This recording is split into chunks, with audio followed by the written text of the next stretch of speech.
Tonight, the head of the CIA is suddenly out. David Petraeus had a secret of his own and abruptly resigned in a meeting with the president. Reports from Nancy Cordes and David Martin. Mark Strassman with the new homeless, hundreds living in tents nearly 2 weeks after Hurricane Sandy. Wyatt Andrews on the president, the speaker, and the fiscal cliff. New talk of compromise, but is a tax increase next? And Steve Hartman on the road. At the height of the storm, Tony Ian got a phone call from his son. When he hung up, I started to cry. I said, it's over. He's not coming back.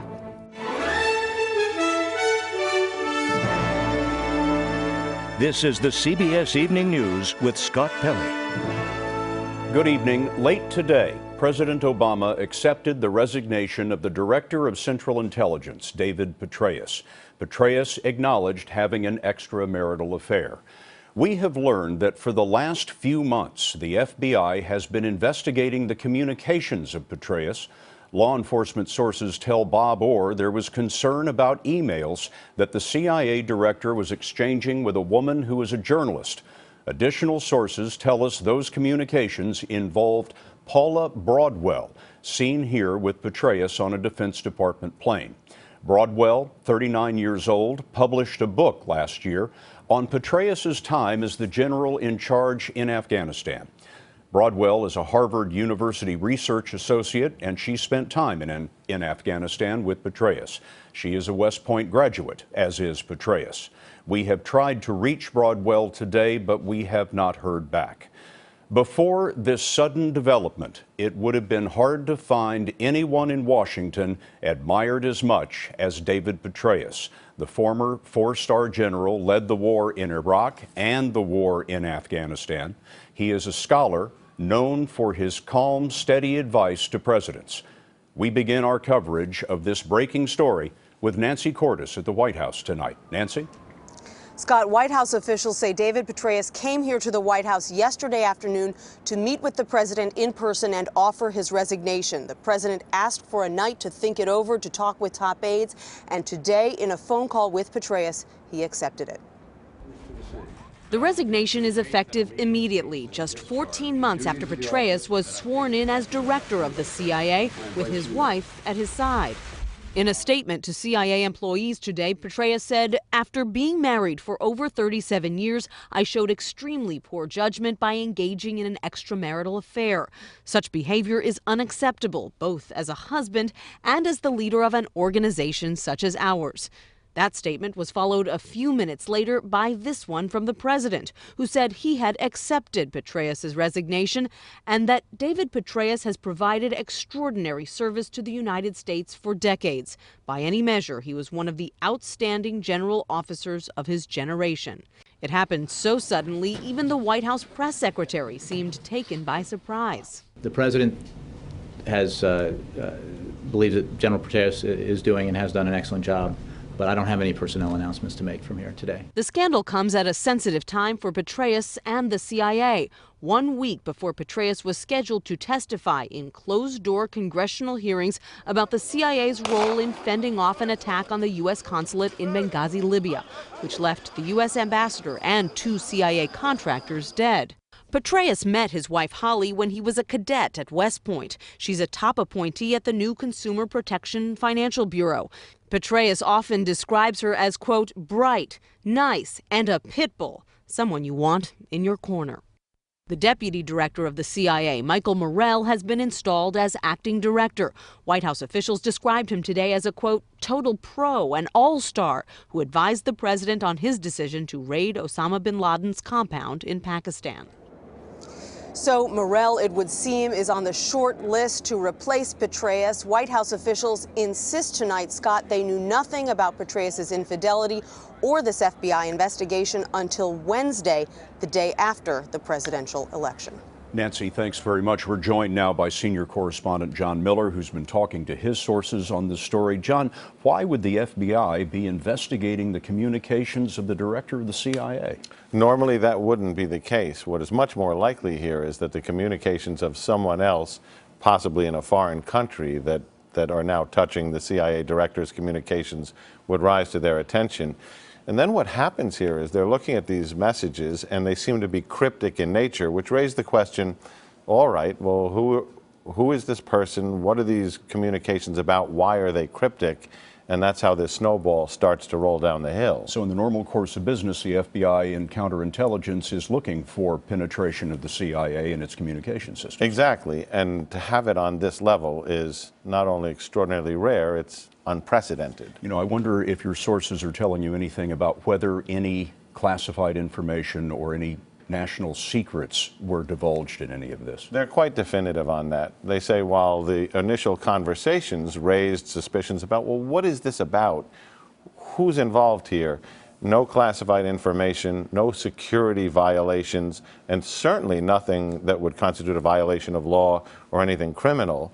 And in the end, Scott, what you have here is, at some point when they've gathered all the string, they sit down with Director Petraeus and they ask the questions, and he tells the story. And as you know, in Washington, an extramarital affair is not necessarily a kill shot to a career. So it seems that this course was probably largely his decision. John, thanks very much. With this coming on the heels of the election, our chief Washington correspondent Bob Schieffer asked the president's top political advisor, David Axelrod, whether the White House knew about any of this before the election. Did the president have any knowledge or an advance word that this was coming? My understanding is no, that General Petraeus came in after the election, sometime later in the week, and tendered his resignation. The president accepted his judgment that that was best. It certainly wasn't performance related. He has done an outstanding job in that role. You can see the rest of the interview with Axelrod on Face the Nation with Bob Schieffer this Sunday. Petraeus turned 60 2 days ago. After West Point, he rose to the top combat commands in the Army. In 2003, he led the 101st Airborne in the advance on Baghdad. He rewrote the blueprint for Afghanistan, the military's counterinsurgency doctrine, emphasizing the protection of the civilian population from violence. In 2007, President Bush ordered him to take command in Iraq, and in 2010, President Obama put him in charge in Afghanistan. Last year, Petraeus retired from the military to become Director of Central Intelligence. The CIA came of age during the Cold War, but its role has changed dramatically since 9/11, and we asked David Martin to look into that. As head of the CIA, David Petraeus directed a covert war which required him to make almost daily decisions of life and death. He commanded the drone war against terrorist safe havens in Pakistan and Yemen, which killed hundreds of suspected militants. And he gave the orders which sent a CIA team flying into Benghazi in a vain attempt to rescue Americans.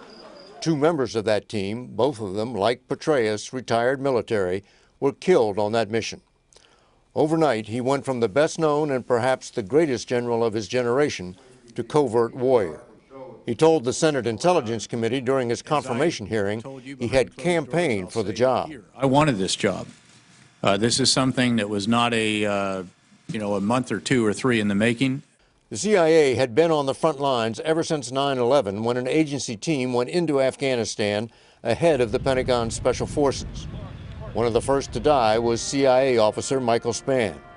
One of the worst days occurred when a suicide bomber killed 8 CIA employees. And it was the CIA under Leon Panetta which ran the mission that killed bin Laden, although the raid itself was carried out by the U.S. military.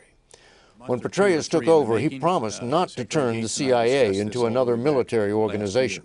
I'm taking off the uniform that I've worn proudly for 37 years to do this job, I think, in the right way. At the start of the Iraq War, Petraeus asked the now famous question, "Tell me how this ends."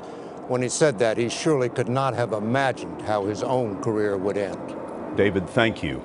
Barely 3 days after winning re-election, the president said today it is time to get back to work, and job one is trying to work out a deal with Republicans who control the House to cut the federal deficit by the end of the year to avoid that so-called fiscal cliff.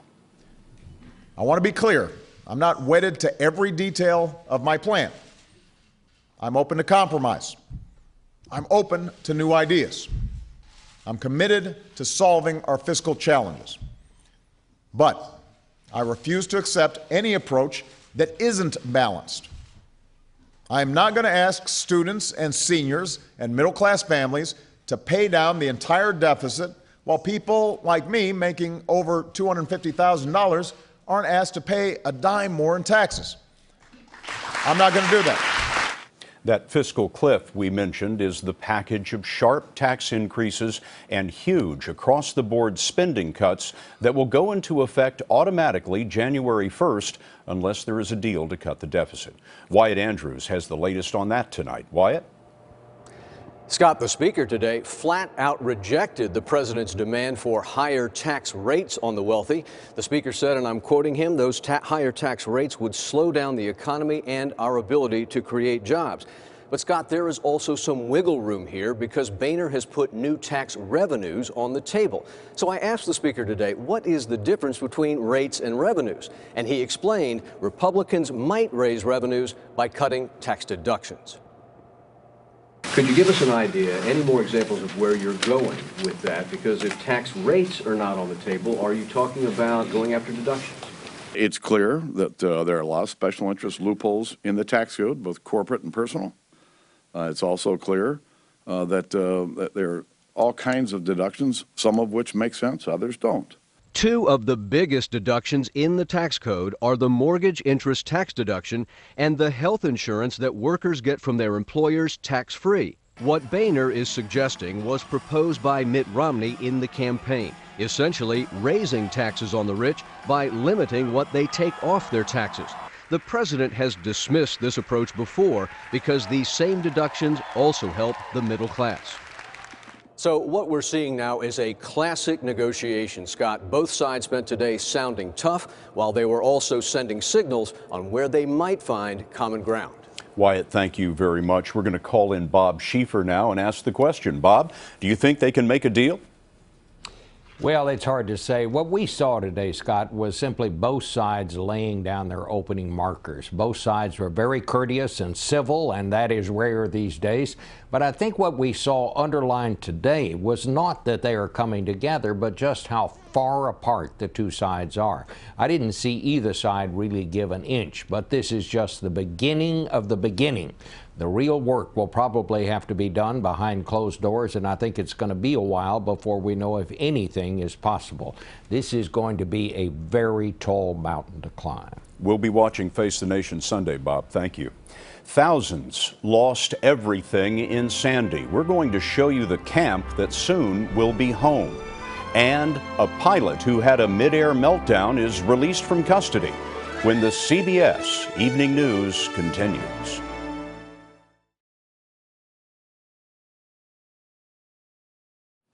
Hurricane Sandy was blamed today for 2 more deaths, bringing the death toll to at least 125 people. 433,000 homes and businesses are still without power, and tens of thousands lost everything they had. Mark Strassman is in Oceanport, New Jersey tonight. Mark?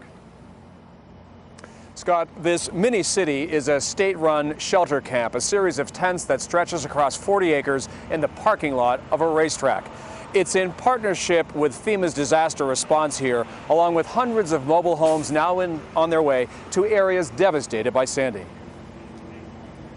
This is the evacuee mess hall. Yes. Okay. FEMA's Gene Romano took us inside the camp, complete with hot meals and hot showers. It was built for utility workers a week ago. It now houses 4,000 utility workers, first responders, and contractors in large heated tents. We have some linemen from Canada that are here. The other people are processing in. But 200 storm victims also live here now. More show up every day. We're here to assist them, and we're going to do everything possible to help them along the way. FEMA hopes to relocate the evacuees within a couple days to other temporary housing. And the goal of everybody in this room, essentially, is to get the power back on, get into housing, and close this facility down. But 11 days after Sandy, thousands of storm victims along the coast still haven't seen the damage to their homes. Total devastation, actually, in my house. It's the total place has to be gutted. Karen Hutchinson got her first chance today, along with 300 residents bust into Seaside Heights and Seaside Park, New Jersey. They were allowed 2 hours to survey the damage and return with 2 suitcases of belongings. The whole first floor the water went over the beds, the kitchen, everything's just torn apart. 324,000 New York, New Jersey, and Connecticut storm victims have applied to FEMA for help with rentals and home repairs. They can qualify for up to 18 months of housing help, a cap of $31,900. But in New Jersey, no one knows the true scope of the housing need. Your numbers will only go up, is what's expected. That's definitely. They will increase. More people will register. We'll have more opportunity to conduct inspections and verify the losses that people have had and help them with that beginning step.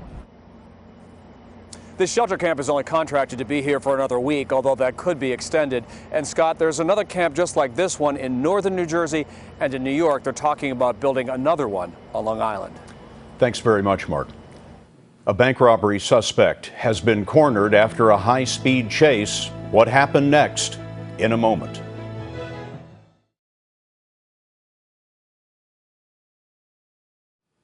The United Nations said today that 11,000 Syrians have fled their country and its civil war in the past 24 hours.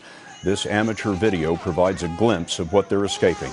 A market in eastern Syria was apparently hit by a mortar. At least 15 people were killed there. Syria's dictator Bashar al-Assad is trying to crush a rebellion that broke out 19 months ago.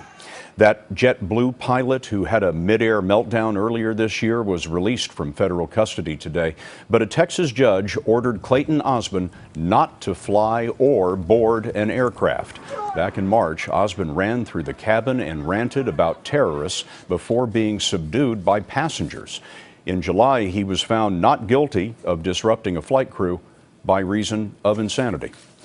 A bank robbery came to an end in California today in a dramatic way. A TV station helicopter captured the high-speed getaway. With police in pursuit, the chase ended in a residential neighborhood 70 miles north of L.A. After a brief standoff, authorities say a man took a shot at the deputies and they immediately returned fire, killing him. A young man learns the hard way he is no match for a hurricane. Steve Hartman's On the Road is next.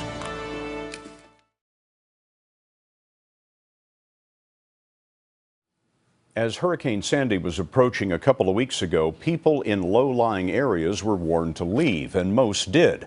In tonight's On the Road, Steve Hartman has the story of one man who did not and lived to tell the tale, barely.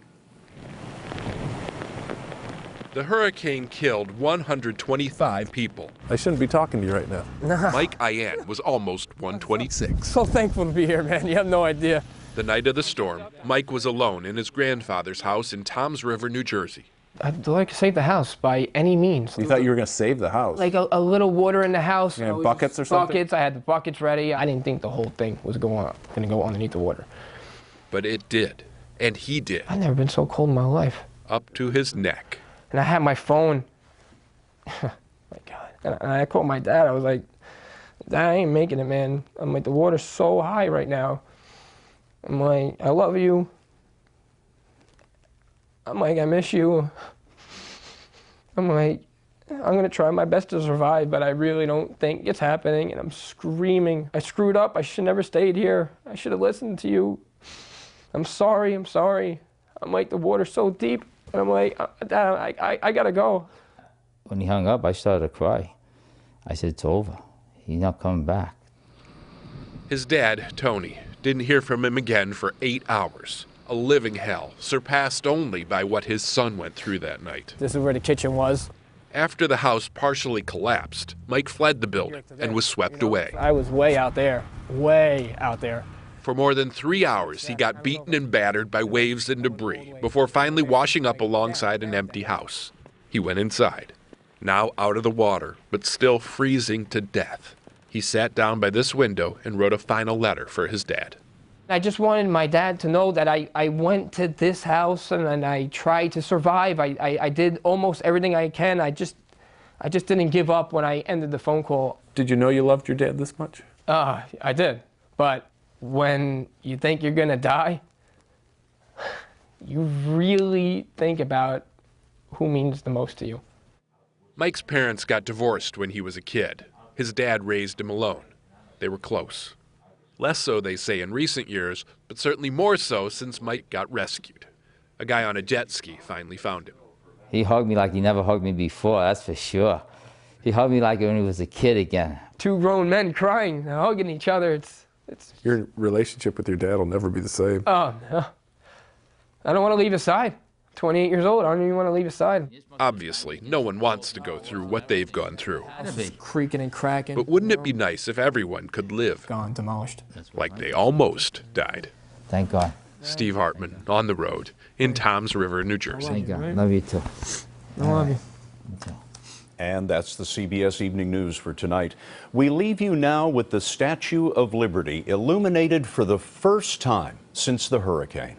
For all of us at CBS News all around the world, good night.